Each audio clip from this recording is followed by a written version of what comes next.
지금부터 들으실 이야기는 복수와 로맨스가 어우러진 멋진 이야기입니다. 이야기가 마음에 드신다면 채널을 구독해 주시고 어느 지역에서 시청하고 계신지 댓글로 남겨주세요. 시청해 주셔서 감사합니다. 김민준 씨 축하하네. 나는 깨진 유리 조각 같은 미소를 억지로 지으며 말했다. 내 이름은 박진우. 나이는 44이다. 나는 방금 내 인생의 5년을 검은 독수리 벤처스에 입사한 지 정확히 석 달 된 23살짜리 애송이에게 넘겨주는 장면을 목격했다. 민준이는 마치 제 실력으로 무언가를 성취한 것처럼 웃었다. 회의실에서는 오래된 커피 냄새와 실망의 향기가 진동했다. 에어컨은 소리를 지르고 싶은 마음을 억누를 때만 들리는 그런 일정한 소음으로 윙윙거렸다. 모두가 박수를 쳤다. 나도 박수를 쳤다. 내 손은 기계적으로 움직였지만 내 머릿속은 그 순간의 모든 세부 사항을 처리하고 있었다. 차가운 땀이 목덜미를 타고 흘렀다. 입안에는 쓴맛이 맴돌았다. 가슴 위에는 모루가 올려진 듯한 무게감이 느껴졌다. 내 상사인 최경환 이사는 마치 수탉처럼 가슴을 부풀린 채 테이블 상석에 앉아 있었다. 그의 빨간 넥타이가 형광등 불빛 아래에서 번쩍였고 나는 어떻게 저렇게 뻔뻔한 배신을 자랑스러워할 수 있는지 궁금해졌다. 김민준 군이 우리의 새로운 지역 운영 이사로서 큰일을 해낼 겁니다. 그가 말했다. 내가 2019년부터 훈련받아온 바로 그 직책이었다. 윤 부장님이 은퇴하시면 내 자리가 될 것이라고 약속받았던 바로 그 직책. 내가 생일, 명절, 그리고 수많은 밤잠을 희생하며 얻으려 했던 바로 그 직책이었다. 나는 두 손을 깍지 낀 채 무표정한 얼굴을 유지했다. 하지만 희망이 머물던 자리에 차가운 무언가가 자리 잡았다. 마치 아직 켜져 있는 줄도 몰랐던 촛불을 누군가 꺼버린 것 같았다. 민준이는 최 이사의 조카였다. 모두가 알았지만 아무도 그에 대해 말하지 않았다. 그것은 모두가 못 본 척하는 동안 우리의 꿈과 기대를 짓밟고 있는 방 안의 코끼리 같은 존재였다. 그 녀석은 서울대학교 경영학과 졸업장에 잉크도 차에 마르지 않았고 무언가를 쟁취해 볼 필요가 없었던 사람에게서 나오는 자신감을 가지고 있었다. 그의 구두는 이탈리아제였고 시계는 스위스제였으며 그 미소는 인생에서 어려움을 겪어본 적 없는 사람만이 지을 수 있는 종류의 것이었다. 그는 내가 공급업체의 계약을 처리하고 공급망 물류를 관리하며 4개 도시에서 발생하는 장비 결함을 해결하는 모습을 석 달 동안 지켜봤다. 아마도 내 일주일치 점심값보다 빗살 가죽 수첩에 메모를 하면서 말이다. 이제 그는 내 상사가 되었다. 박진우 씨가 민준이가 모든 것을 파악하는데 결정적인 역할을 했습니다. 최 이사가 덧붙였다. 마치 그렇게 말하면 상황이 나아지기라도 하는 것처럼 마치 5년간의 완벽한 인사고과와 주 60시간의 근무가 다른 사람의 미래를 위한 정교한 훈련 과정에 불과했던 것처럼 말이다. 동료들의 동정 어린 시선이 느껴졌다. 회계팀의 이수진 씨는 나와 눈이 마주치자 시선을 피했다. 인사팀의 강태호 씨는 의자에서 불편하게 몸을 뒤척였다. 작년에 내가 정직원이 되도록 도와줬던 인턴 유지훈 군조차 당황한 기색이 역력했다. 나는 고개를 끄덕였다. 도움이 되어 기쁩니다. 나는 말했다. 그 말들은 수년간 회사의 부당함을 삼키며 연습한 대로 자동적으로 튀어나왔다. 회의가 끝났다. 사람들은 나가면서 민준이와 악수를 하고 축하를 건넸다. 그 모든 인사가 내 뺨을 때리는 것 같았다. 나는 평소보다 느리게 움직이며 메모장과 펜을 챙겼다. 내 정신은 한밤중에 잠에서 깨어 몇 달 동안 나를 괴롭히던 무언가를 갑자기 이해했을 때처럼 날카롭고 명료했다. 내가 문에 다다랐을 때 최 이사가 내 팔을 잡았다. 그의 손은 땀으로 축축했고 필요 이상으로 꽉 쥐었다. 박진우 씨, 잠시만. 그의 말투는 상사들이 부스러기 같은 것에 감사함을 느끼게 하고 싶을 때 사용하는 그런 톤이었다. 우리는 회의실에 단둘이 남았다. 침묵은 칼로 자를 수 있을 만큼 짙었다. 그는 넥타이를 풀고 이해심 있는 표정을 지으려 애썼다. 늦은 오후에 햇살이 창문으로 들어와 긴 그림자를 만들었고 그의 얼굴은 더욱 가식적으로 보였다. 이게 좀 놀라울 수 있다는 거 압니다. 그가 말했다. 놀랍다고. 마치 내가 지난 몇 주 동안 복도에서 오가는 대화를 듣지 못했다는 듯이, 마치 내가 그와 민준이 사이의 개인적인 점심 식사를 보지 못했다는 듯이, 마치 내가 바보인 것처럼 말이다. 하지만 민준이는 새로운 시각, 새로운 에너지를 가져다 줄 겁니다. 물론이죠. 나는 말했다. 내 목소리는 의도했던 것보다 더 건조하게 나왔다. 이해하죠, 그렇죠? 개인적인 감정은 없습니다. 개인적인 감정이 없다고 내 인생의 5년을 쓰레기통에 쳐넣고도 개인적인 감정이 없단다. 나는 그를 한참 동안 쳐다봤다. 최 이사는 52살이었고 약간 나온 배와 숱이 적은 머리카락을 가지고 있었다. 그는 탈모 부분을 가리기 위해 머리를 옆으로 빗어 넘겼는데 젤을 너무 많이 발라 불빛 아래서 번쩍였다. 그는 다른 결점을 보완하기 위해 너무 비싼 향수를 뿌리는 사람 특유의 냄새가 났다. 그는 장인이 은퇴했을 때 그 자리를 물려받았다. 그 아이러니가 나에게는 너무나 명확했다. 나와 같은 사람들이 구경꾼으로 지켜보는 동안 연고주의의 순환이 반복되고 있었다. 완벽하게 이해합니다. 나는 말했다. 그리고 5년 만에 처음으로 나는 정말로 이해했다. 그는 긴장을 풀었다. 어깨가 내려가고 미소가 돌아왔다. 좋습니다. 당신이 이 문제에 대해 프로페셔널하게 대처할 줄 알았습니다. 이것이 당신이 우리 팀의 소중한 일원인 이유입니다. 소중하다고. 내가 마땅히 받아야 할 승진을 받을 만큼은 소중하지 않지만 그의 조카를 훈련시키고 그것에 대해 미소 지을 만큼은 소중하다. 부서질 때까지 사용하다가 버리는 도구처럼 소중하다. 나는 내 자리로 돌아와 앉았다. 사무실은 평소와 같은 활동으로 윙윙거렸다. 전화벨이 울리고 키보드 소리가 나고 사람들이 문제를 해결하고 있었다. 다시 든 커피 냄새가 탁한 에어컨 공기와 섞였다. 나는 노트북을 열고 타이핑을 시작하기 전까지 1분 동안 화면을 쳐다봤다. 커서는 심장이 뛰는 것처럼 깜박이며 모든 것을 바꿀 결정을 내리기를 기다리고 있었다.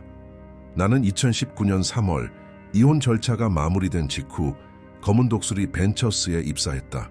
첫날이 어제처럼 기억난다. 첫 직장에 나가는 10대처럼 긴장해서 30분 일찍 도착했다. 건물은 온통 유리와 강철로 되어 위압적으로 보였고 결코 오지 않을 미래를 약속하는 듯했다. 나는 새로운 시작이 필요했고 제조업 물류는 내가 기댈 수 있는 견고한 무언가처럼 보였다.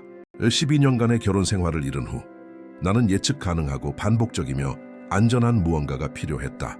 회사는 수도권 전역의 산업 장비 유통을 담당했다. 보수는 좋고 밤에 잠들게 해주는 단조로운 일이었다. 적어도 나는 그렇게 생각했다. 초에 이사가 직접 나를 고용했고 내 손을 잡으며 내 경험을 가진 사람이 필요하다고 말했다. 그의 악수는 너무 굳건했는데 첫 순간부터 지배력을 보여주려는 그런 종류의 악수였다. 나는 예산 삭감으로 내 자리가 없어지기 전까지 이전 회사에서 12년을 일했다. 인사팀에 불려갔던 날을 아직도 기억한다. 금요일 오후 3시. 해고의 전형적인 시간. 44살에 다시 시작하는 것은 쉽지 않았지만 최 이사는 그것을 기회처럼 보이게 만들었다. 우리는 빠르게 성장하고 있습니다. 그는 내 면접 때 말했다. 올바른 사람들에게는 성장할 여지가 많습니다. 올바른 사람들. 이제 나는 그 의미를 알았다. 올바른 성씨, 올바른 혈연을 가진 사람들. 나는 올바른 사람이 되었다. 배송이 지연되면 주말에도 일했다. 창고에 젖은 골판지 냄새, 지게차 소리, 뼈에 쌓이는 피로. 고객에게 긴급 상황이 생기면 늦게까지 남았다. 텅 빈 사무실에 차가운 피자, 모니터 불빛만이 유일한 빛. 지구 반대편 공급업체와의 새벽 통화. 나는 서울에서 부산에 이르기까지 공급업체들과 관계를 구축했다. 그들이 위스키를 마시는 동안 나는 탄산수를 마셨던 비즈니스 점심. 수백억 원의 계약을 성사시킨 악수. 신뢰를 쌓은 지켜진 약속들. 내 인사고과는 흠잡을 데 없었다. 탁월함, 비범함, 필수적임. 매년 서류상에 나타났지만 결코 실질적인 인정으로 이어지지 않은 단어들이었다. 초의 이사는 항상 웃었다. 결코 눈까지는 닿지 않는 중고차 판매원 같은 미소. 그는 항상 더 큰 일들이 올 것이라고 약속했다. 박진우 씨는 관리자감이야. 그는 말하곤 했다. 단지 인내심을 가질 필요가 있을 뿐이야. 바보의 인내심. 그게 그가 하고 싶은 말이었다. 인내심. 나는 인내심을 갖는데 능했다. 결혼 생활이 무너지는 동안 나는 인내했다. 깨진 약속과 혼자 보내는 밤에도 인내했다. 너무 인내했다. 내 딸 서연이는 2주에 한 번씩 나를 찾아왔다. 딸이 부모가 싸우는 모습을 보지 않기를 바랐기 때문에 내가 받아들인 양육 합의였다. 그녀는 이제 16살이었고 아빠가 피곤해 보일 때를 알아챌 만큼 충분히 컸다. 내가 사는 방 2개짜리 아파트가 아빠에게 기대했던 모습이 아니라는 것을 알아챌 만큼 충분히 컸다. 때때로 그녀는 일요일 아침 주방 식탁에서 노트북을 열고 업무 이메일에 답장하는 나를 발견하곤 했다. 창문으로 들어오는 햇살, 신선한 커피향. 그리고 나는 결코 주의를 멈추지 않는 화면에 갇혀 있었다. 아빠 주말이야. 그녀는 말하곤 했다. 그녀의 목소리에는 어떤 아빠도 딸에게서 듣고 싶지 않은 걱정의 어조가 담겨 있었다. 그냥 밀린 일 좀 처리하는 거야. 나는 대답했다. 여기서 뭔가 좋은 걸 만들고 있어. 그녀는 눈을 굴렸지만 이해했다. 아니면 나를 더 상처 주지 않기 위해 이해하는 척했다. 그녀의 엄마는 정상적인 근무 시간을 가진 변호사와 재혼했고 그는 아이들 축구 교실 코치도 했다. 송재혁 그의 이름이다. 인정해야겠지만 좋은 사람이었다. 수영장이 있는 집, 최신 영차, 휴가철 여행. 나는 너무 많이 일했지만 생일 용돈은 제때 보내고 학교 연극은 한 번도 놓치지 않는 아빠였다. 일 때문에 땀 흘리며 정장 차림으로 달려와 마지막 줄에 앉았지만 늘 참석하는 아빠였다. 첫 번째 균열은 6개월 전 최 이사가 그의 조카가 회사에 합류할 수도 있다고 언급했을 때 나타났다. 우리는 10층으로 올라가는 엘리베이터 안에 있었다. 그의 비싼 향수 냄새가 작은 공간을 가득 채웠다. 똑똑한 녀석이야. 그가 말했다. 서울대를 막 졸업했어. 경영학 수석이었지. 나는 별 생각 없이 고개를 끄덕였다. 회사는 항상 신입사원을 고용했다. 신입 직급에서 시작했다. 선배들에게서 배웠다. 사업을 처음부터 배우게 했다. 그것이 사물의 자연스러운 순환이었다. 하지만 민준이는 처음부터 시작하지 않았다. 그는 운영 전문가라는 직함과 내가 상상만 할 수 있는 연봉을 받으며 최 이사 옆방에서 시작했다. 복도에서 들리는 소문에 의하면 내 연봉보다 많다고 했다. 5년의 경력이 갓 나온 졸업장보다 가치가 없었다. 최 이사는 그를 마치 왕족처럼 모두에게 소개했다. 김민준 군이 우리 프로세스를 관찰할 겁니다. 최 이사가 발표했다. 우리가 어떻게 일하는지 배우고 신선한 아이디어를 가져올 겁니다. 신선한 아이디어. 마치 5년간의 프로세스 최적화가 충분히 신선하지 않았던 것처럼 민준이는 내가 고객과 통화하는 것에 참여하며 관찰했고 내가 공급업체와의 협상을 설명하는 동안 메모를 했으며 우리가 하는 일의 기본조차 이해하지 못한다는 것을 보여주는 질문들을 했다. 왜 우리는 그렇게 긴 지불 기한을 제공하나요? 어떤 공급업체를 신뢰할 수 있는지 어떻게 알죠? 배송이 지연되면 어떻게 되나요? 대학 1학년 수준의 질문들이었다. 하지만 인정해야 할 것은 그는 노력했고 예의 발랐다.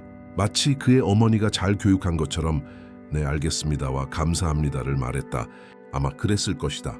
부유한 가정, 비싼 교육, 모든 것이 은쟁반에 담겨 제공되었다. 나는 그를 훈련시켰다.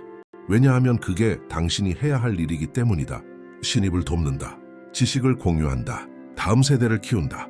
신입의 성이 최이고 그의 삼촌이 당신의 월급을 지불할 때조차도 이 모든 것이 어디로 향하고 있는지 의심하기 시작할 때조차도 당신이 이미 3번이나 대답한 기본적인 질문을 그가 할 때마다 속이 뒤틀릴 때조차도 내가 알게 된 순간은 3주 전 내가 들어서는 안 될 대화를 들었을 때였다.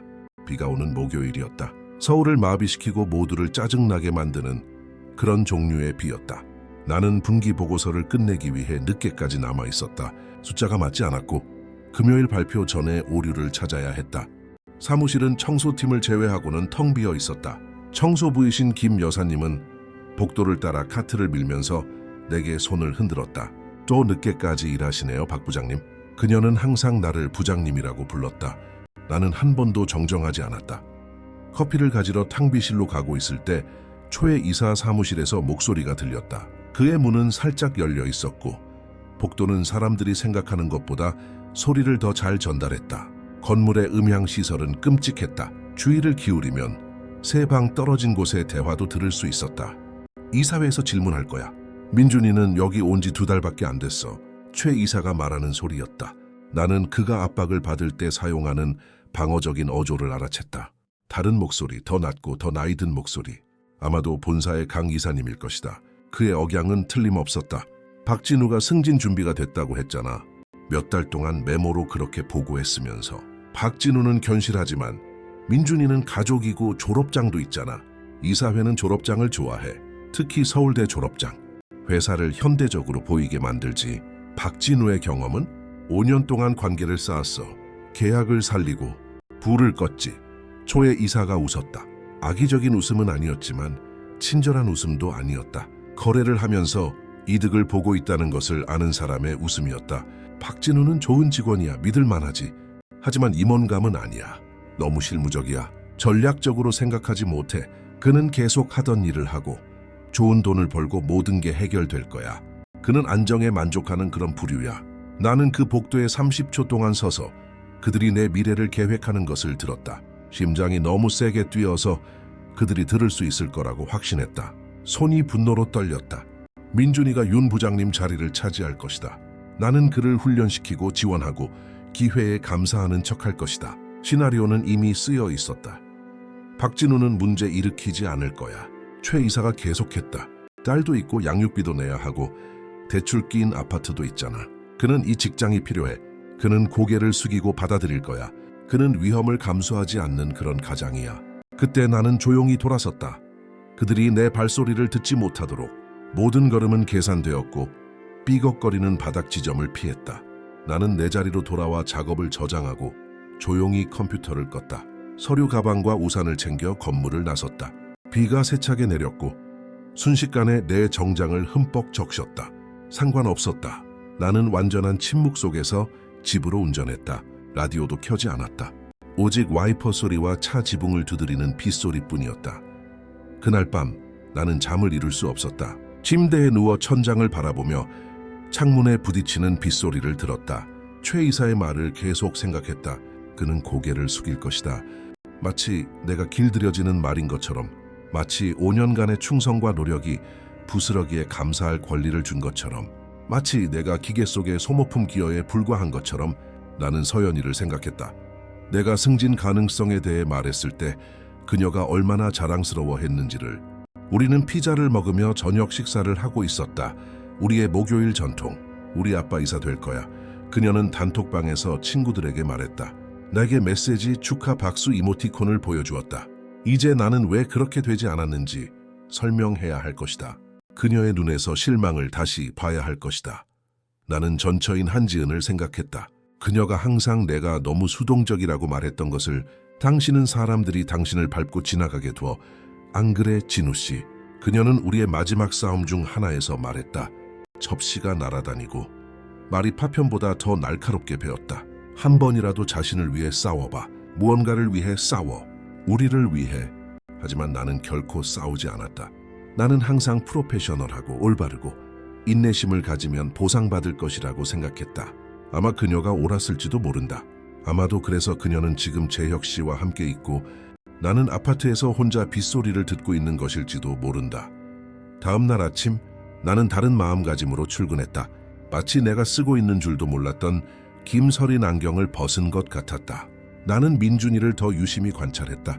내가 7시부터 와 있는 동안 그는 항상 9시 이후에 도착하는 것을 보았다. 내가 책상에서 샌드위치를 먹는 동안 그는 삼촌과 2시간짜리 점심을 먹으러 나가는 것을, 최 이사가 그를 임원 회의에 포함시키고 중요한 고객에게 소개하는 동안 나를 일상적인 운영 업무에 집중시키는 것을 보았다.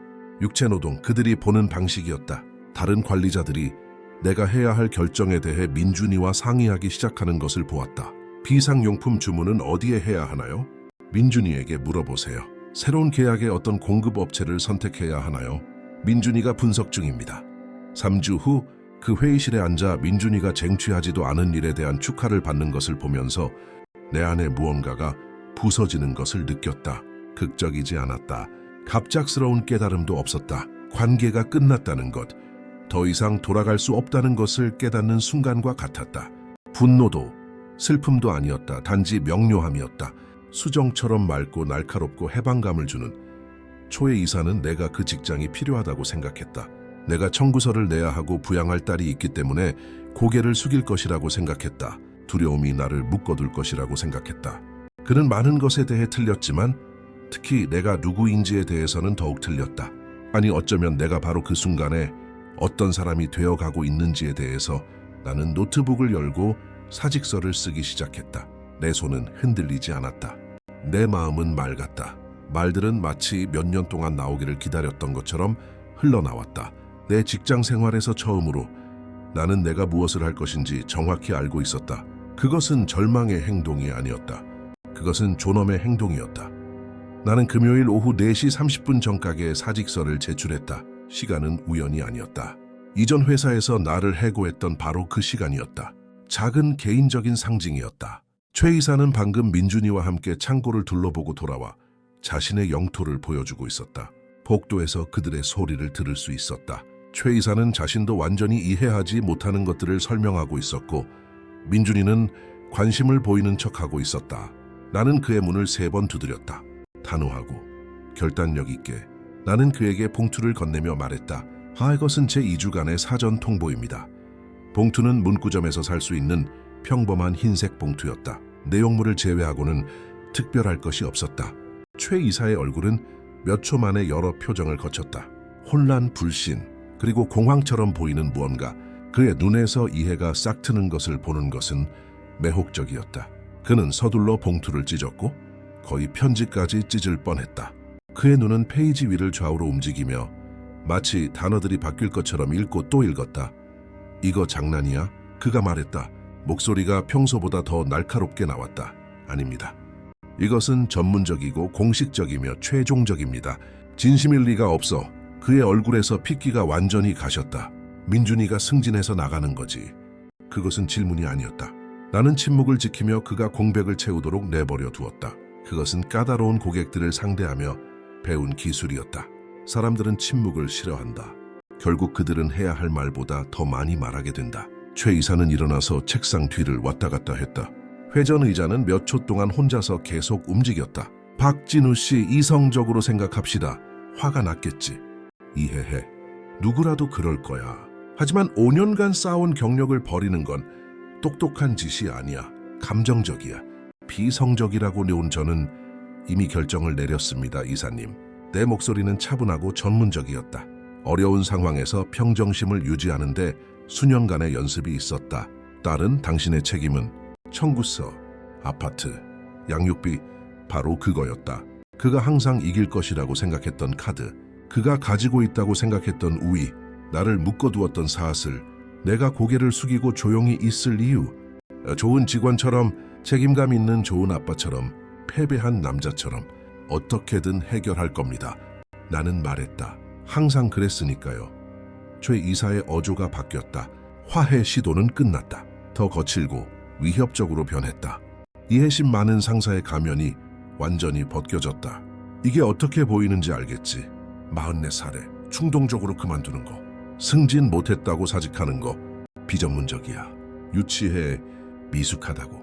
어떤 진지한 회사도 이런 사람을 원하지 않을 거야. 나는 고개를 끄덕였다. 왜 그렇게 생각하시는지 이해합니다. 그렇게 생각할 권리가 있으시죠. 좋은 추천서는 못 써줄 거야. 그는 팔짱을 끼고 책상에 기댔다. 그거 이해하지? 5년을 버리는 거야. 이렇게 떠나서 중요한 계약 중에 우리를 공영에 빠뜨리고 일이 자기 뜻대로 안 된다고 떼쓰는 사람을 원하는 회사는 없어. 당신은 다리를 불태우고 있는 거야, 박진우.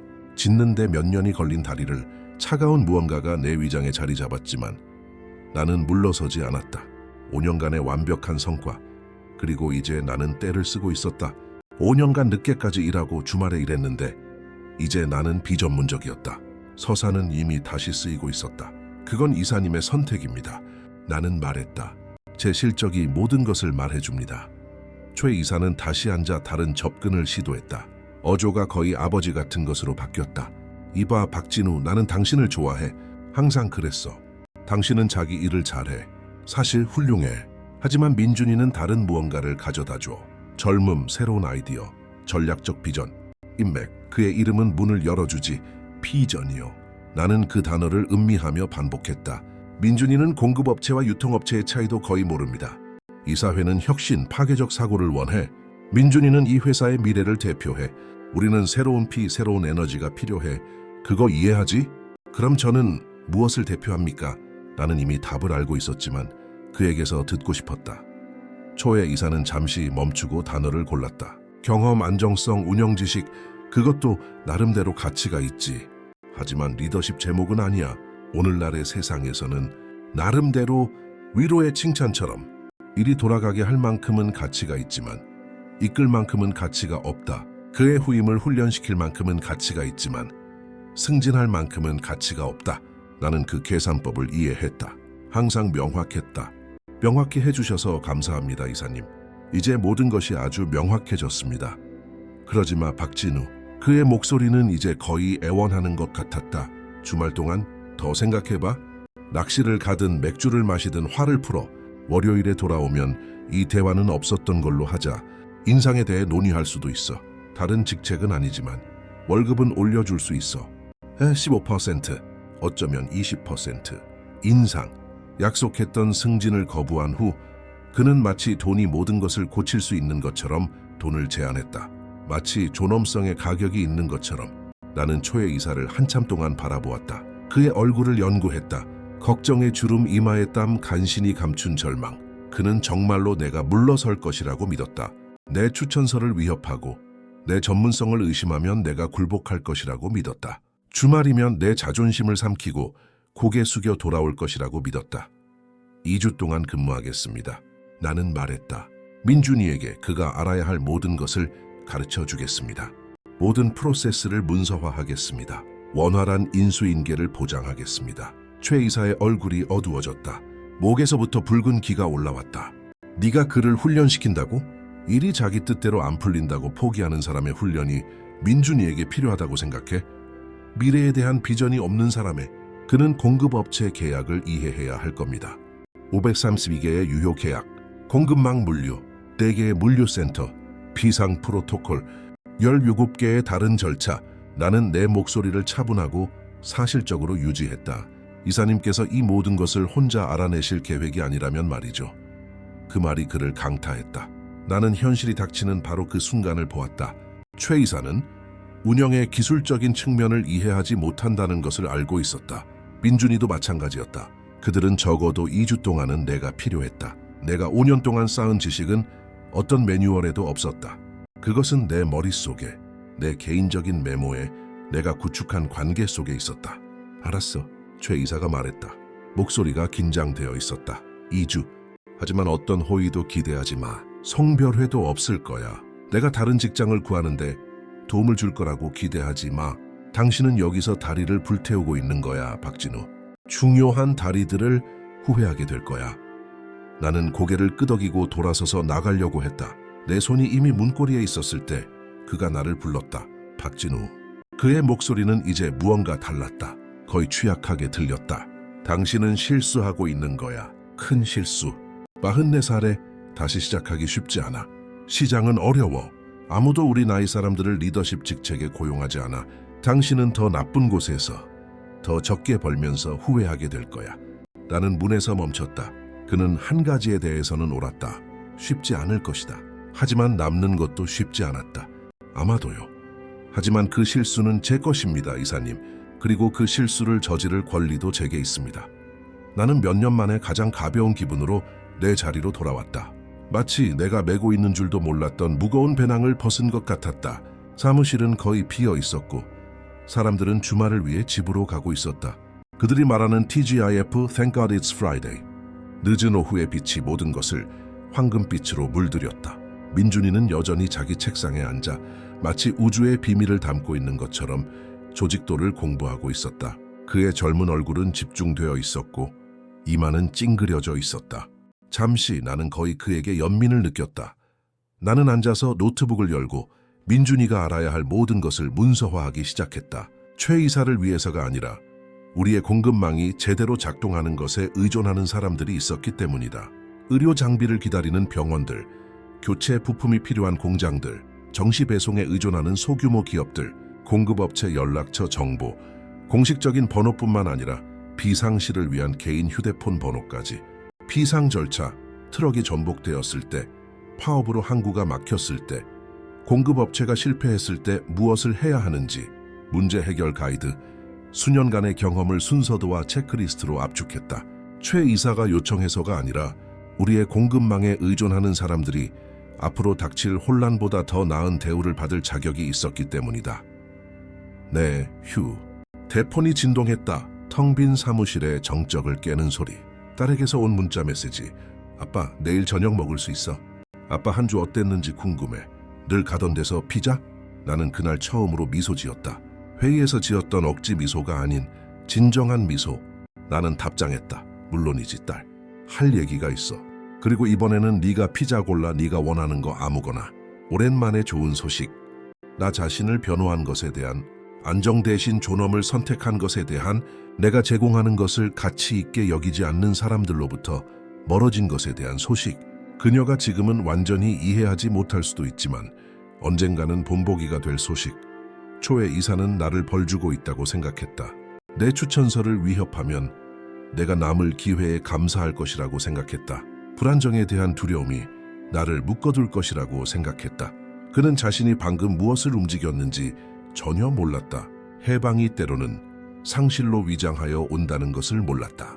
나는 그 금요일 밤 8시까지 일하며 존재하지 않던 매뉴얼을 만들고 프로세스를 문서화했다. 사무실은 이제 완전히 비어 있었고 나와 청소 직원들 뿐이었다.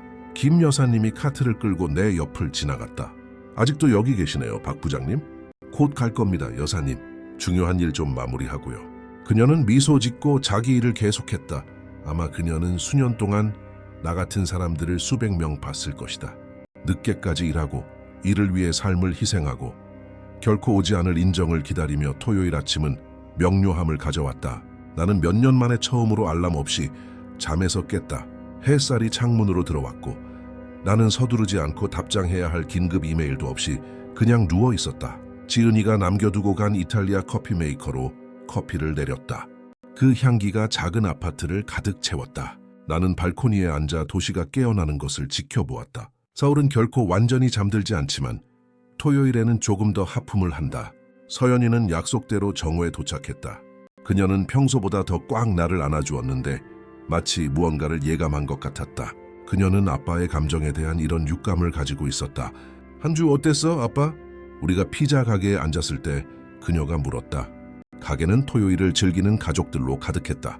구운 도와 토마토 소스 냄새가 아늑한 분위기를 만들었다. 흥미로웠어. 나는 말했다. 아주 흥미로웠지. 소식이 있어. 그녀는 궁금한 듯 고개를 갸웃했다. 그 승진, 드디어 된 거야?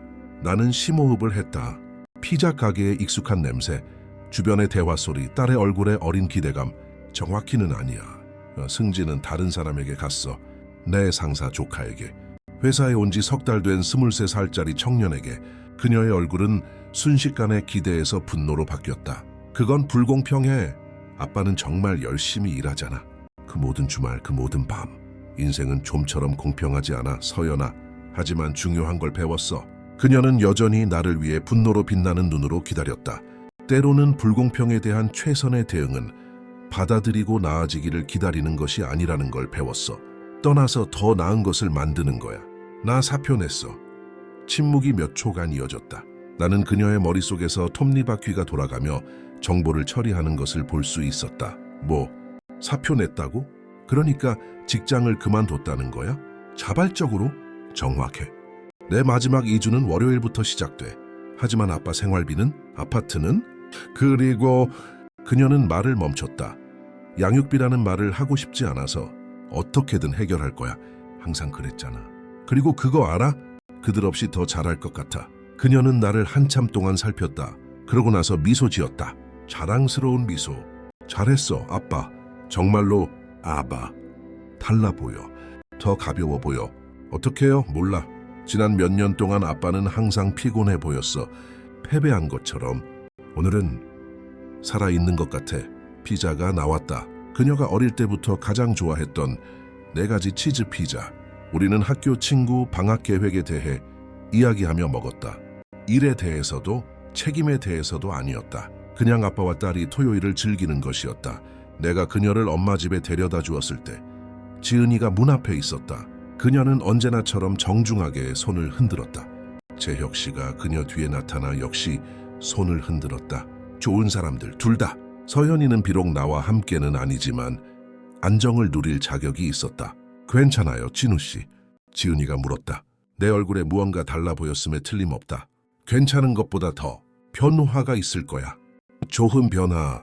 그녀는 고개를 끄덕이며 더 묻지 않았다. 12년의 결혼 생활 끝에 그녀는 내 신호를 알았다. 서연이는 들어가기 전에 나를 안아주었다. 아빠가 자랑스러워. 자신을 위해 맞서 싸워서 그 말은 돌아오는 내내 나와 함께했다. 일요일은 계획의 날이었다. 나는 노트북을 열었지만 이번에는 검은 독수리를 위해서가 아니었다. 나를 위해 일하기 위해서였다. 나는 이력서를 업데이트했고 겸손함 때문에 축소했던 성과들을 강조했다.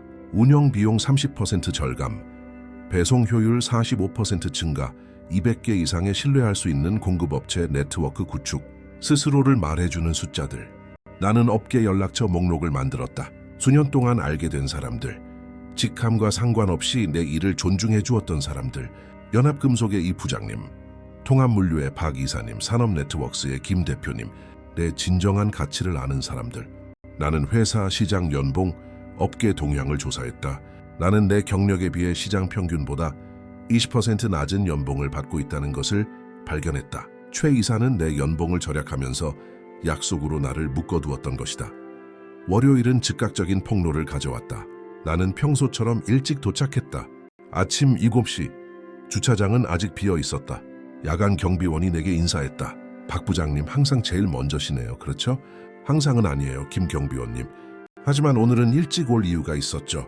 나는 이미 책상에 앉아 과부하가 걸린 것처럼 보이는 민준이를 발견했다. 안경은 삐뚤어져 있었고 넥타이는 느슨했으며 책상 위에는 빈 커피 잔이 3개나 있었다. 그는 3개의 모니터에 스프레드시트를 열어두고 공급업체 이메일에서 정보를 미친 듯이 적고 있었다. 사방에 종이가 흩어져 있었고 다채로운 포스트잇이 절망의 무지개를 만들고 있었다. 좋은 아침 민준 씨. 나는 중립적인 톤을 유지하며 말했다. 인수인계는 어떻게 돼가요? 그는 위를 쳐다봤다. 안도와 절망이 그의 젊은 얼굴에서 공간을 다투고 있었다. 진우 부장님 와주셔서 정말 다행입니다.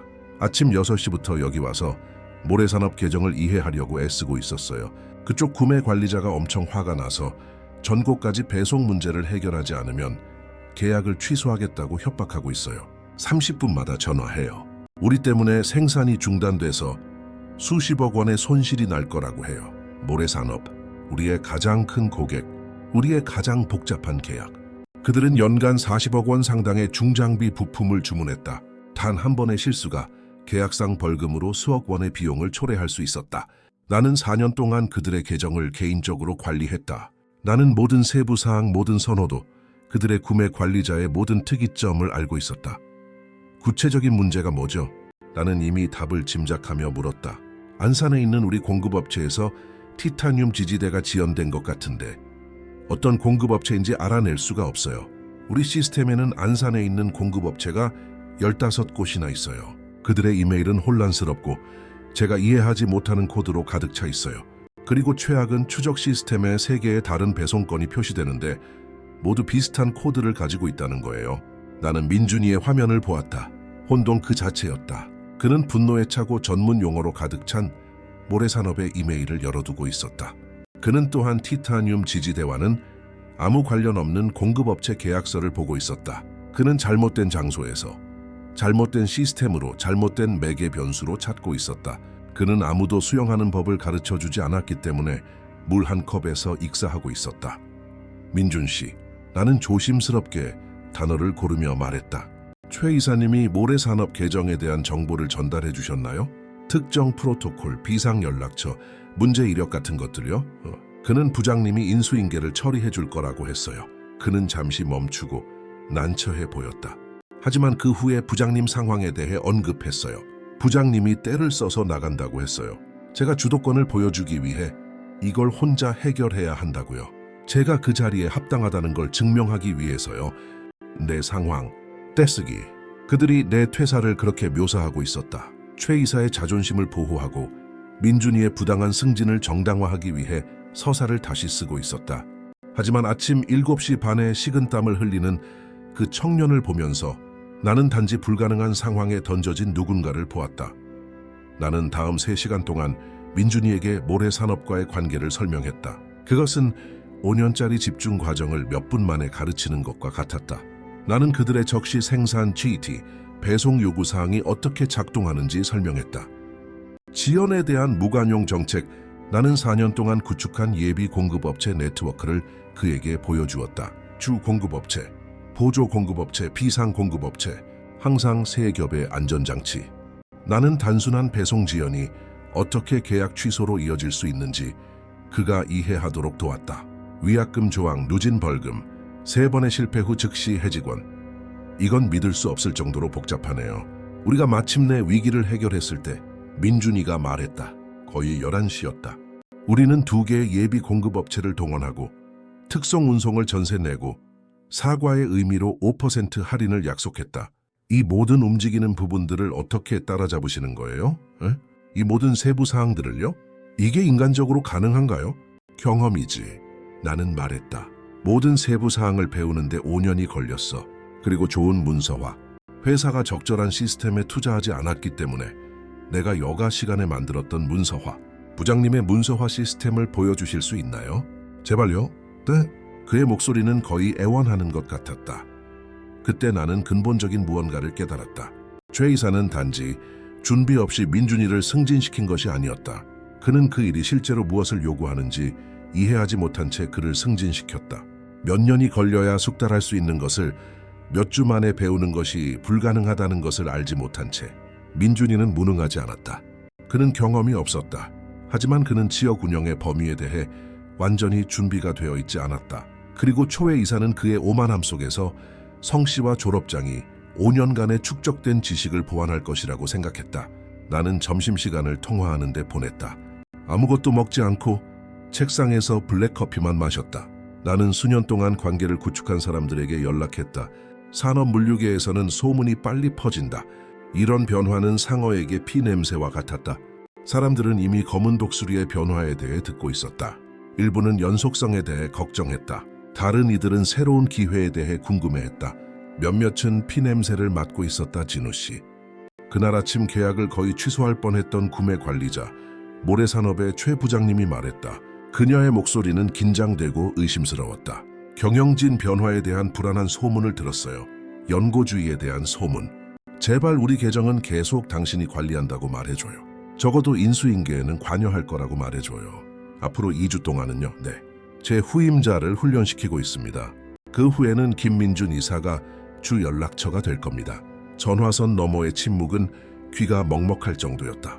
나는 그녀의 숨소리, 사무실의 배경소음을 들을 수 있었다. 최경환 이사님의 최 씨요? 그의 조카? 장난하는 거죠, 진우 씨. 제발 농담이라고 말해줘요. 네, 그의 조카입니다. 세상에. 그 젊은 친구가 오늘 아침에 말도 안 되는 질문을 하면서 전화했어요. 티타늄을 원하는지 강철을 원하는지 물어봤어요. 티타늄 아니면 강철이라니.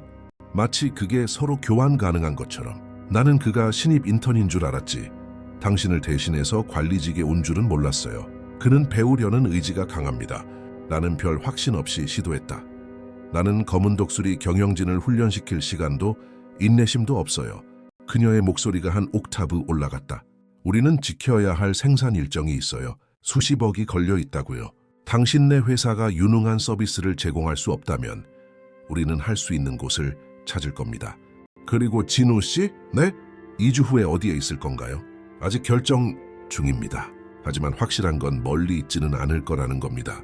그녀는 내포된 메시지를 이해했다. 결정되면 알려줘요. 다음 분기에 검토할 계약들이 있어요.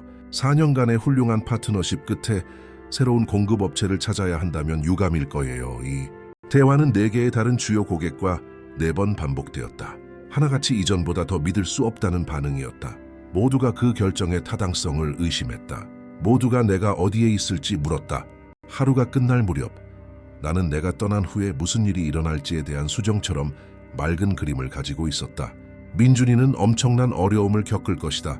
고객들은 기본적인 실수에 좌절할 것이다. 최 이사는 공황 상태에 빠져 자신이 이해하지 못하는 운영을 세세하게 관리하려 할 것이다. 아마 모든 것을 더 악화시킬 것이다. 전체 지역 부서는 6개월 안에 고객을 잃기 시작할 것이다. 어쩌면 더 빨리. 하지만 그것은 더 이상 내 문제가 아니었다. 아니면 문제였을까?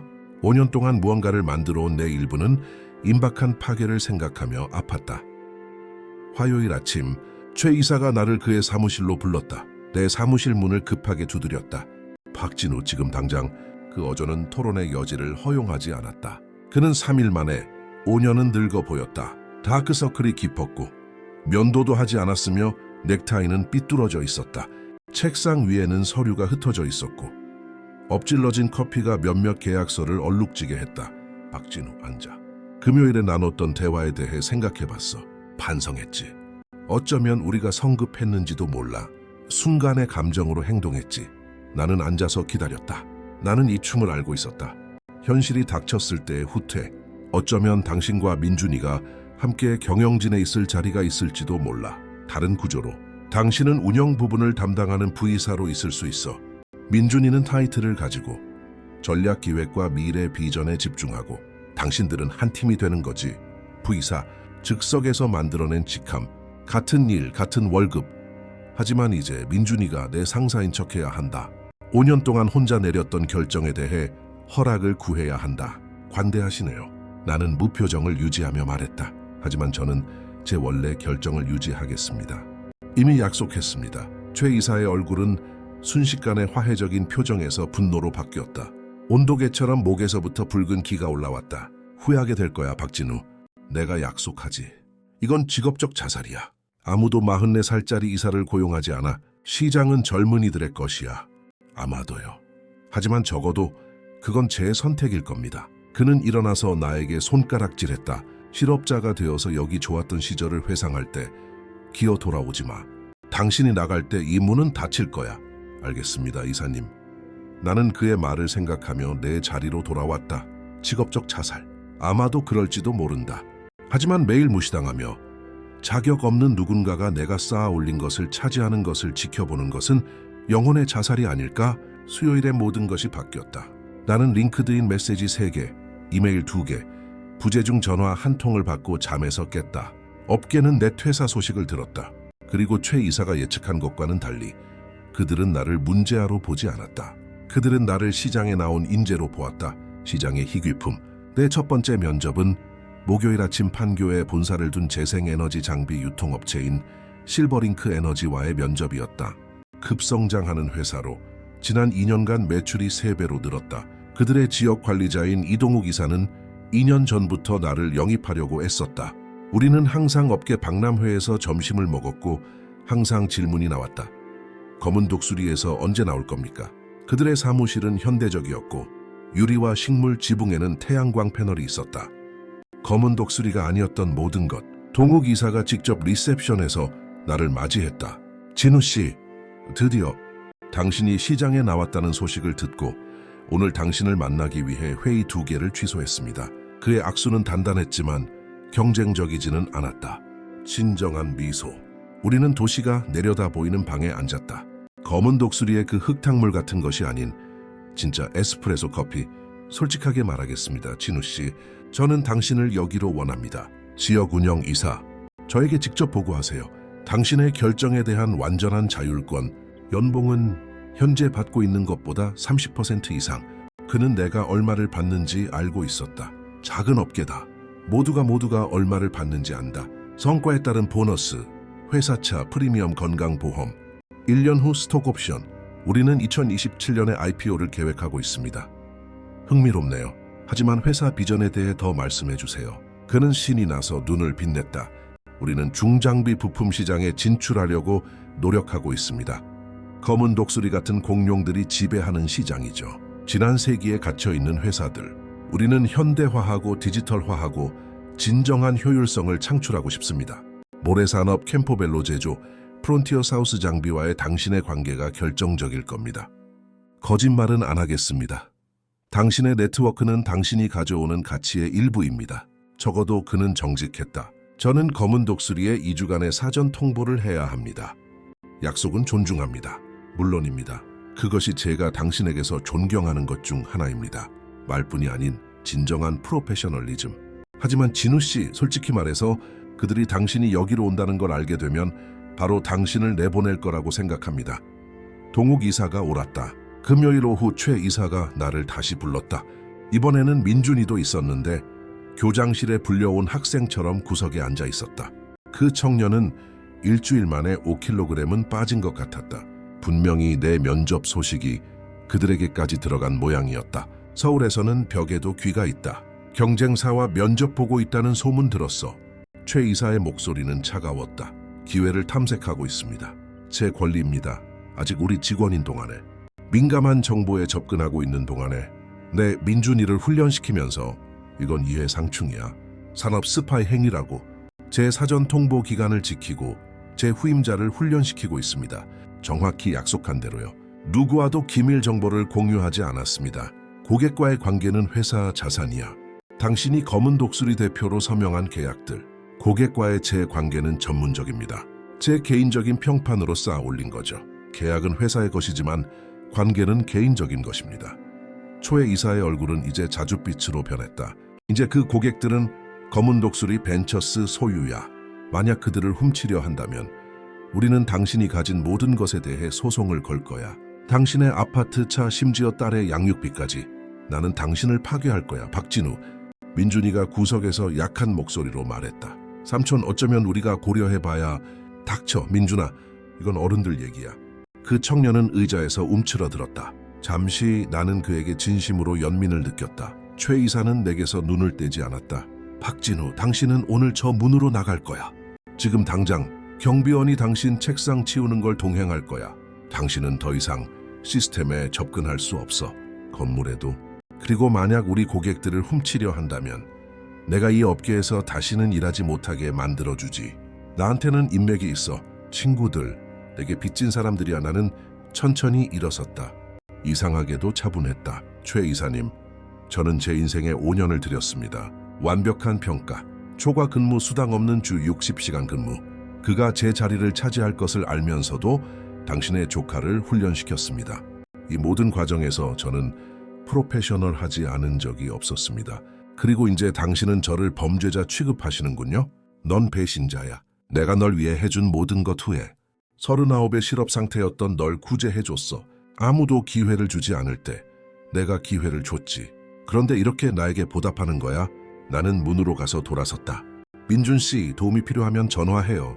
내 휴대폰 번호는 그대로예요. 당신 삼촌이 어떻게 생각하든 나는 당신이 성공하길 바라요. 하이 상황에 처한 건 당신 잘못이 아니니까. 민준이는 눈물을 글썽이며 고맙다는 듯 고개를 끄덕였다. 최 이사가 폭발했다. 나가! 당장! 경비원 2명이 내 책상까지 나를 동행했다. 5년 동안 매일 인사했던 김 과장님과 이 대리님. 그들은 난처해 보였다. 죄송합니다, 박 부장님. 명령은 명령이니까요. 김 과장님이 말했다. 괜찮아요, 두 분. 자기 일을 하고 계신 거잖아요. 나는 몇 안 되는 개인 물품을 상자에 담았다. 서연이와 찍은 사진. 그녀가 아버지의 날에 선물해준 펜고지. 회계팀의 수진 씨가 내 첫 회사 생일에 선물해준 선인장. 그 선인장은 5년을 살아남았다. 아이러니했다. 나가면서 동료들을 지나쳤다. 몇몇은 연루될까 두려워 시선을 피했다. 다른 이들은 연대감을 표하며 조용히 손을 흔들었다. 수진 씨는 나를 재빨리 안아주며 속삭였다.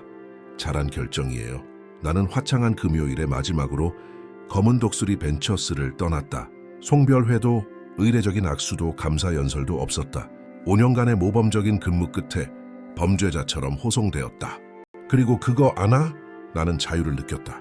몇 년 만에 처음으로 진정으로 자유로웠다. 태양은 빛나고 있었고 새들은 노래하고 있었으며 나는 월요일에 실버링크에서 2번째 면접이 있었다.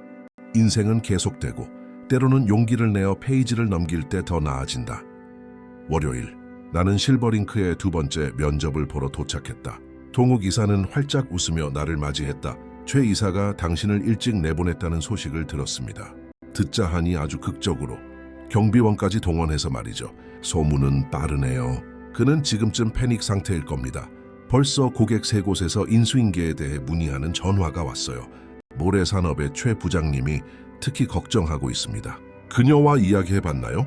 토요일에 제 개인 휴대폰으로 전화했어요. 제 계획을 알고 싶어 하더군요. 동욱 이사가 앞으로 몸을 기울였다. 그래서 뭐라고 하셨습니까?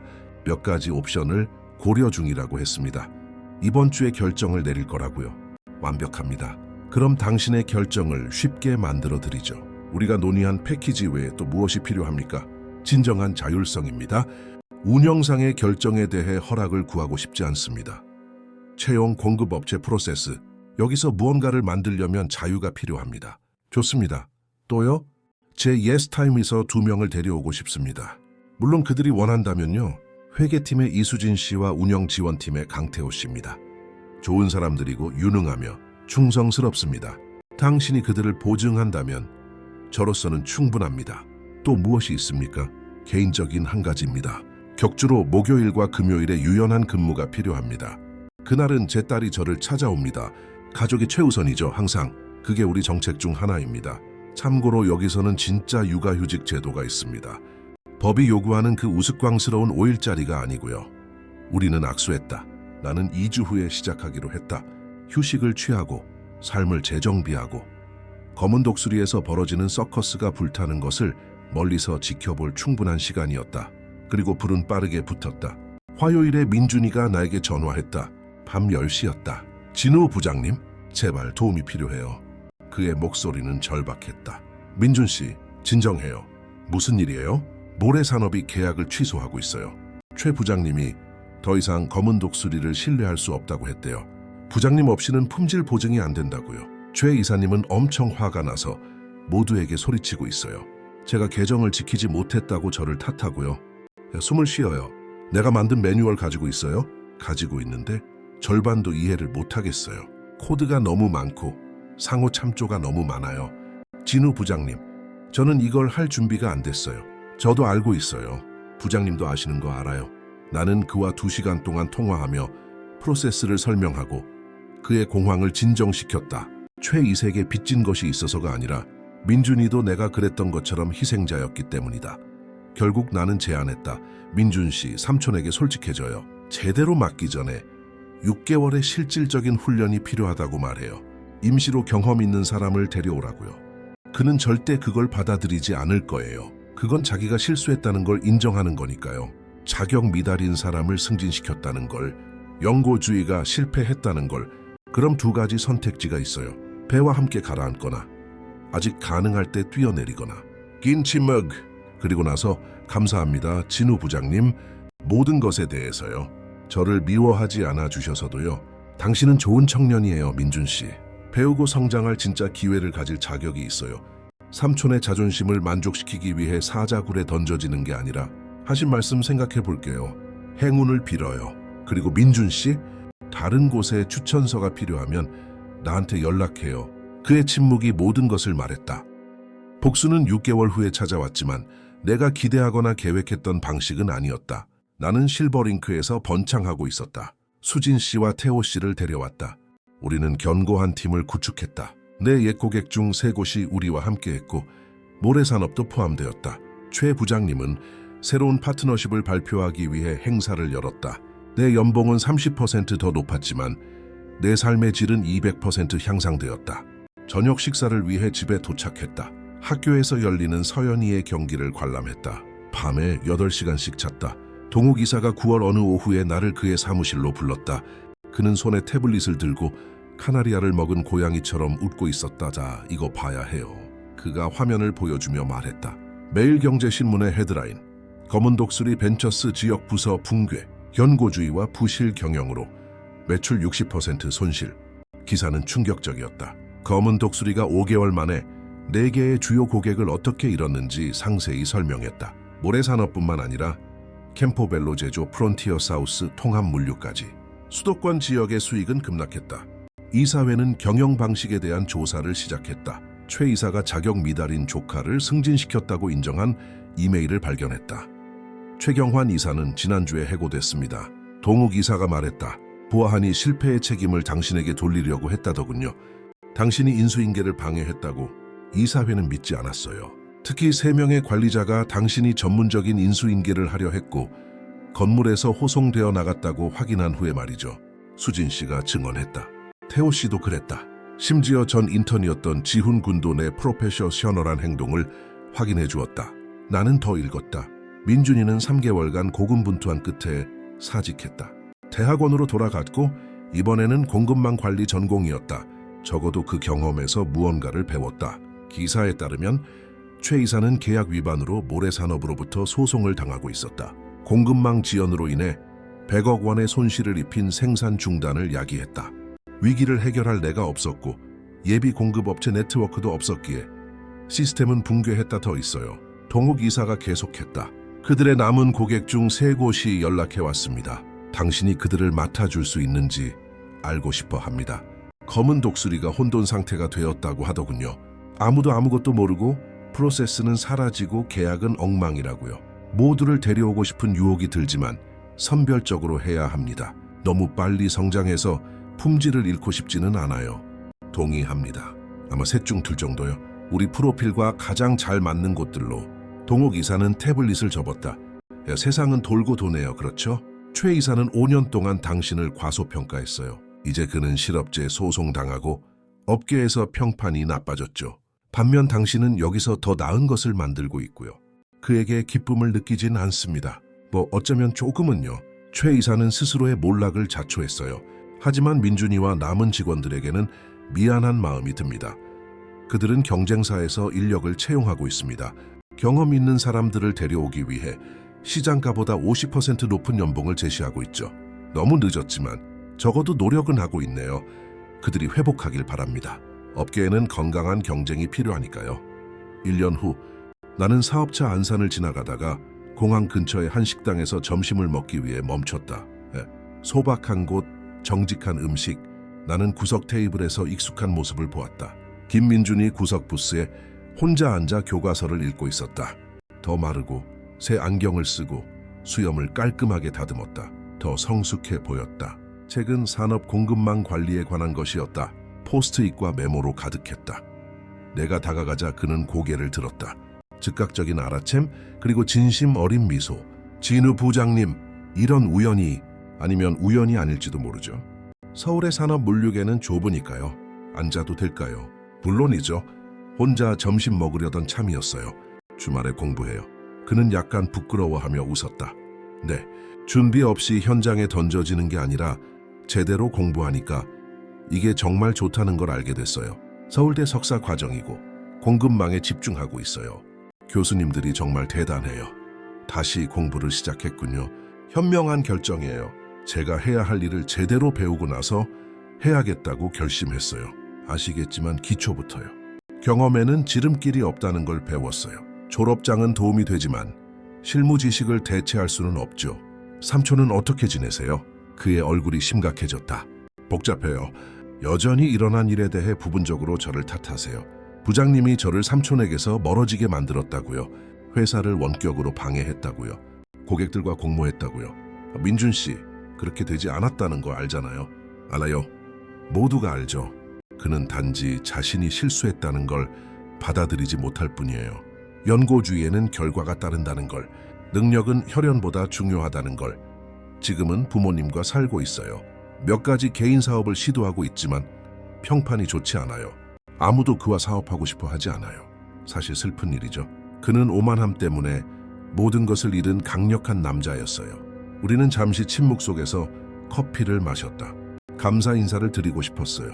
민준이가 갑자기 말했다. 부장님은 저를 완전히 망가뜨릴 수도 있었어요. 아무 도움 없이 제가 익사하도록 내버려 둘 수도 있었죠. 모든 걸 고려하면 그게 공정했을 거예요. 하지만 부장님은 모든 일이 있은 후에도 저를 도우려고 하셨어요. 당신은 그 상황에 잘못이 없었어요. 당신 삼촌의 야망에 나만큼이나 희생자였죠. 그것 때문에 당신을 벌주는 건 의미가 없었어요. 제가 같은 아량을 베풀었을지는 모르겠어요. 성숙함, 품위, 뭐라고 부르든 간에요. 당신도 그랬을 거예요. 분노가 지나가면 복수는 좀처럼 가치가 없다는 걸 알게 되죠. 가장 좋은 것은 앞으로 나아가서 더 나은 것을 만드는 거예요. 그리고 부장님은 그걸 해내셨죠. 실버링크에 대해 들었어요. 연간 40% 성장, 검은 독수리에서 여러 고객을 가져갔다고요. 그들이 우리에게 왔어요. 알려지고 신뢰할 수 있는 사람들과 일하는 것을 선호하죠. 우리는 아무것도 강요하지 않았어요. 부장님은 성공할 자격이 있어요. 그것을 위해 열심히 일하셨잖아요. 그리고 당신도 당신의 것을 얻게 될 거예요. 이번에는 올바른 방식으로요. 그는 고개를 끄덕였다. 그런데 모던 로지스틱스에서 인턴십을 구했어요. 공부하면서 주 3일 일해요. 밑바닥부터 시작해서 모든 걸 배우고 있어요. 제 상사는 제 삼촌이 누군지도 몰라요. 그게 더 좋아요. 훌륭한 회사죠. 그들의 운영 이사를 알아요. 제가 전화해서 당신을 제대로 소개해 줄까요? 누구의 조카로서가 아니라 제가 아는 헌신적인 학생으로서요. 민준이는 감동한 것 같았다. 그렇게 해주시겠어요? 모든 일이 있었는데도요. 올바르게 하려는 의지가 있다면 누구나 두 번째 기회를 가질 자격이 있어요. 당신은 지금 정말로 노력하고 있잖아요. 그것에 대한 인정을 받을 자격이 있어요. 나는 우리 점심값을 냈다. 우리는 이번에는 강요된 상사와 부하가 아닌 동등한 입장으로 악수했다. 떠나기 전에 민준이가 말했다. 진우 부장님, 마지막으로 한 가지만요. 저에게 뭐라고 해주시겠어요? 과거의 실수를 저지르지 않기 위해서요. 당신이 쟁취하지 않은 것은 절대 받아들이지 마세요. 그 무게가 당신을 짓누를 거예요. 그리고 항상 당신이 성장하는 데 도움을 주는 사람들을 소중히 여기세요. 성공과 실패를 가르는 것은 바로 그 사람들입니다. 그는 고개를 끄덕이며 흡수했다. 기억하겠습니다. 약속할게요. 6개월 후 나는 쇼핑몰에서 최경환 이사와 마주쳤다. 그는 혼자였고 더 마르고 머리는 완전히 희끗희끗했다. 나를 보고 망설이다가 다가왔다. 박진우. 그의 목소리는 달랐다. 오만함도 명령조도 없었다. 최 이사님, 어떻게 지내십니까? 그는 씁쓸하게 웃었다. 내가 어떻게 지내는지 알잖아. 모두가 알지. 업계 전체가 알아. 모든 걸 잃었어. 회사 평판, 돈, 가족들까지도 멀어졌어. 당신을 탓하나요? 모두를 탓하지. 당신, 민준이, 이사회, 시장. 하지만 마음속 깊은 곳에서는 그는 잠시 멈췄다. 마음속 깊은 곳에서는 내 잘못이라는 걸 알아. 나는 오만했고 연고주의에 빠졌고 눈이 멀었어. 모든 것과 모든 사람을 조종할 수 있다고 생각했지. 실력은 인맥보다 덜 중요하다고. 그렇게 망가진 사람을 보는 것은 힘들었다. 모든 것에도 불구하고 나는 그의 몰락에 기쁨을 느끼지 않았다. 일이 이렇게 된 것에 대해 유감입니다, 최 이사님. 진심으로요, 유감이라고. 내가 한 짓 후에 당신을 모욕하고 배신하고 마지막에는 쓰레기처럼 취급했는데 왜 만족감 외에 다른 것을 느끼겠어? 원한을 품는 것은 다른 사람이 죽기를 바라며 독을 마시는 것과 같기 때문입니다. 이미 지나간 일입니다. 저는 괜찮고 당신은 당신의 선택의 결과를 감당하고 있습니다. 당신의 몰락을 축하해서 얻을 것은 아무것도 없습니다. 그는 나를 한참 동안 살폈다. 당신 변했어. 아니면 내가 당신을 제대로 본 적이 없었을지도 몰라. 항상 당신을 도구처럼 봤어. 이용할 사람으로. 그리고 지금은요? 지금은 당신이 내가 가졌던 최고의 직원이었다는 걸 알아. 그리고 자존심과 연고주의 때문에 그를 내버렸지. 민준이가 당신이 어떻게 그를 도왔는지 말해줬어. 모든 일이 있은 후에도. 그는 지금 잘 지내고 있어. 올바른 방식으로 하고 있지. 알아요. 우리는 멀어졌지만 지켜보고 있습니다. 그는 우리 둘보다 더 나은 사람이 될 겁니다. 우리의 실수에서 배웠으니까요. 뭐 필요한 거 있으시면 최 이사님. 그는 손을 들었다. 아니, 고맙지만 괜찮아. 어떤 다리는 다시 지을 수 없어. 어떤 교훈은 완전히 배워야만 해. 나는 내 길을 찾을 거야. 아니면 못 찾거나. 하지만 그건 내 길이 될 거야. 우리는 작별 인사를 했다. 그것이 내가 그를 본 마지막이었다. 사직서를 낸 지 2년 후 나는 실버링크 사무실에 있었는데 수진 씨가 들어왔다. 그녀는 이제 내 재무 관리자였다. 태호 씨는 운영 부이사였다. 우리는 꿈의 팀을 만들었다. 이거 봤어요. 그녀는 휴대폰을 보여주었다. 링크드인 김민준이 모던 로지스틱스에서 공급망 코디네이터로 승진. 인턴으로 시작한 후에 마땅한 승진이었다. 나는 미소 지었다. 그 청년은 배웠다. 힘든 길이었지만 배웠다. 자신의 실력, 노력, 점진적인 성장, 지름길 없이, 연고주의 없이. 그날 오후 서연이에게서 전화가 왔다. 이제 18살 생산공학을 전공하고 있었다. 아빠가 사표 냈을 때 기억나? 내가 16살 때? 어떻게 잊겠어. 우리 삶을 바꿨는데. 내가 말한 적은 없지만 그게 나에게 영감을 줬어. 아빠가 자신을 위해 맞서고 안정보다 존엄을 선택하는 걸 보고 부당함을 받아들일 필요가 없다는 걸 가르쳐줬어. 더 어려운 길일지라도 항상 다른 길이 있다는 걸. 너도 그런 일을 겪고 있니? 정확히는 아니야. 하지만 대학에서 어려운 결정을 내려야 했어. 내가 모든 일을 하고 학점은 나눠 갖자는 그룹 프로젝트에 대해서 아빠 생각이 났어. 안 된다고 했어. 나 혼자 프로젝트를 했지. 그래서 어떻게 됐어? 나는 A+를 받았어. 다른 애들은 B를 받았지. 교수님이 품질 차이를 알아채셨어. 때로는 옳은 것을 지키는 것이 보상받아. 역시 내 딸이야. 네가 자랑스럽다. 최고에게서 배웠으니까. 그런데 내일 저녁 어때? 내가 가보고 싶은 새 레스토랑이 있어. 이번에는 내가 살게. 당연하지. 전화를 끊고 창밖을 보았다. 서울은 기회와 함정, 성공과 실패로 가득 찬 채 지평선까지 뻗어 있었다. 검은 독수리 회의실에서의 그날 이후 일어난 모든 일을 생각했다. 떠나기로 한 결정은 분수령이었다. 직업적으로뿐만 아니라 개인적으로도 그것은 나에게 나 자신의 가치를 가르쳐 주었다. 용기가 때로는 단순히 아니오라고 말하는 것임을 보여주었다. 존엄성이 안정성보다 더 가치 있다는 것을.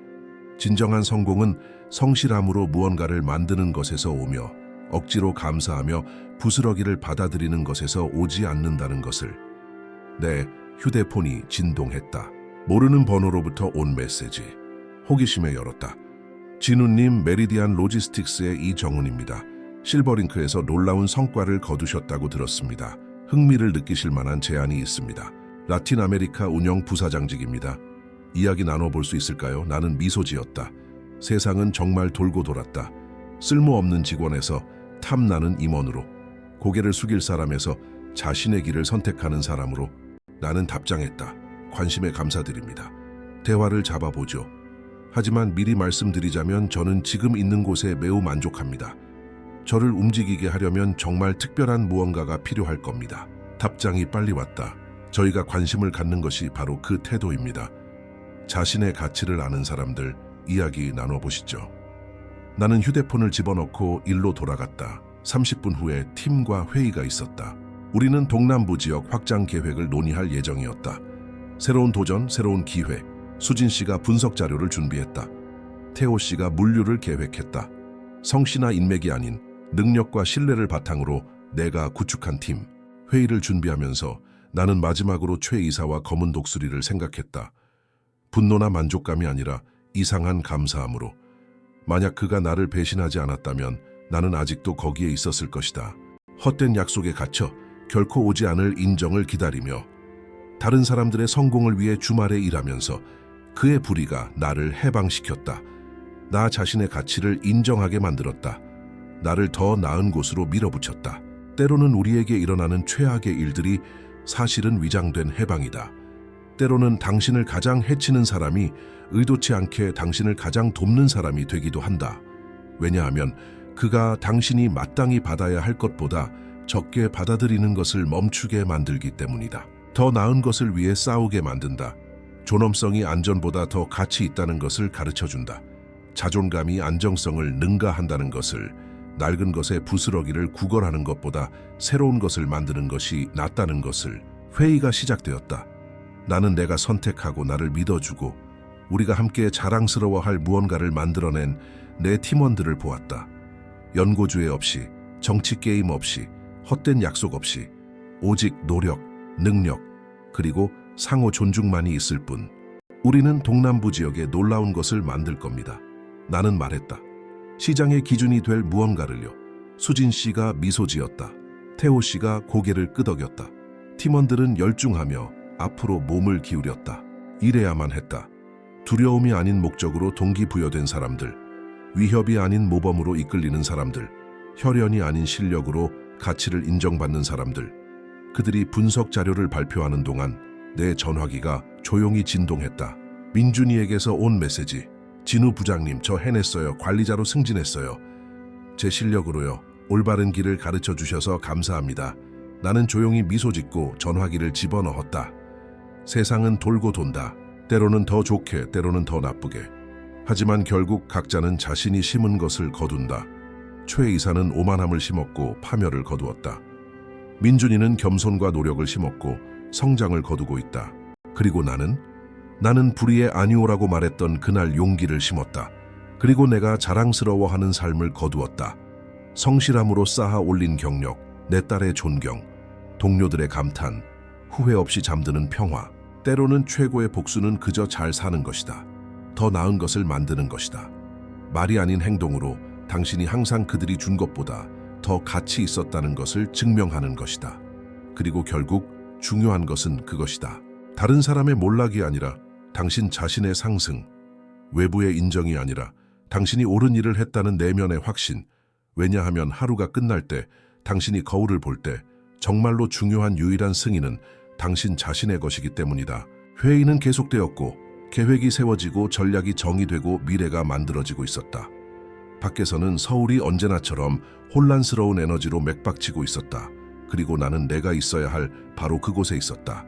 우연이나 연고주의가 아니라 선택과 실력으로. 인생은 항상 공평하지는 않지만 때로는 아주 가끔은 정의가 승리한다. 단지 그것을 요구할 용기를 가진 누군가가 필요할 뿐이다.